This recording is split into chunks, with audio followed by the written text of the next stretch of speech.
غریبوں کے حامی اقدام میں حکومت نے national food security act NFSA کے تحت 81.35 کروڑ لوگوں کو ایک سال کے لیے مفت اناج فراہم کرنے کا فیصلہ کیا، جس کی تخمینہ لاگت 2 لاکھ کروڑ روپے ہے۔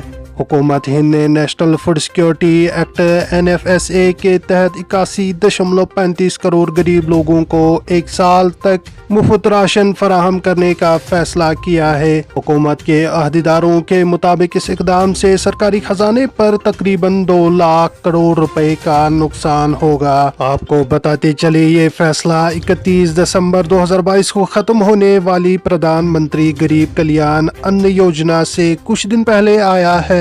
PMGKY کو 2020 میں کووڈ وبائی مرض کے دوران شروع کیا گیا تھا، جس کے تحت مرکز نے NFSA کوٹا کے تحت آنے والے لوگوں کو 5 کلو گرام اناج مفت فراہم کیا تھا۔ مرکز نے اب PMGKY اسکیم کو NFSA میں ضم کر دیا ہے۔ سرکاری عہدیداروں نے کابینہ کے تازہ ترین فیصلے کو ملک کے غریبوں کے لیے نئے سال کا تحفہ قرار دیتے ہوئے کہا کہ NFSA کے تحت اب 81.35 کروڑ سے زیادہ لوگوں کو مفت خوراک ملے گی۔